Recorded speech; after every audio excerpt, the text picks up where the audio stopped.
I don't know if you know, but Home Alone is broadcasted every Christmas in Poland. Do you love this movie? Home Alone is one of my favorite films. You know, it was designed as as the films that I've done that have been the most successful with audiences, designed at the time. I would think ahead and I'd say, well, 20 years from now, 30 years from now, when this movie is shown on television, will it still feel fresh and exciting? I didn't want the movie to feel dated, so the entire production design, the look of the film, has a sort of timeless quality. So I wanted it to exist for a long time.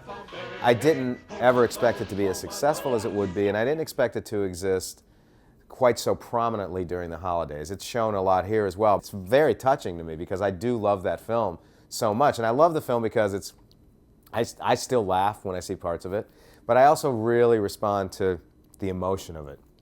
And I think that's why it's good for people to see on Christmas, you know, and it is a love letter to Christmas as well, you know. The first two parts are amazing.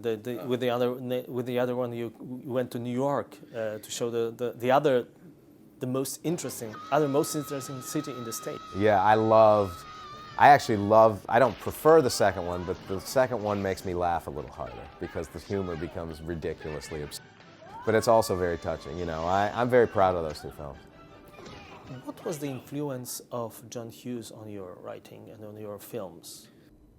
John wrote Home Alone, and he sent it to me one weekend with another script, and he said, would you like to direct either of these two scripts? And luckily I picked Home Alone. But I did fall in love with it immediately. I fell in love with his writing, I fell in love with his sense of humor.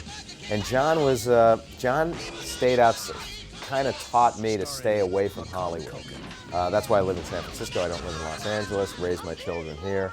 And John was like that. John really believed that by staying outside of the system, he could work, you know, sort of away from all of it. And he wrote some great movies as a result of it. You know, my favorite film of John's is Planes, Trains, and Automobiles with John Candy and Steve Martin, which is one of the funniest films I've ever seen. And I just thought John was one of the funniest writers, possibly the funniest writer I'd ever read, you know. I was fortunate enough to do 3 films with him, and it was great. You worked with the greatest, for example, John Williams, who worked on both Home Alone and Harry Potter. Yeah. John Williams is, to me, I would love him to do every one of my films. And I love working with John. I don't even, you know, he and I are very much in sync about the emotion that we're moving forward, the kind of emotion we're trying to get. And he is absolutely one of the sweetest guys in the world, and he is taking, now Home Alone is going to be shown at a couple of places in the States this Christmas season with a live orchestra, and that is really an honor. You know, I'd love to see that with John's score in a huge theater. You know.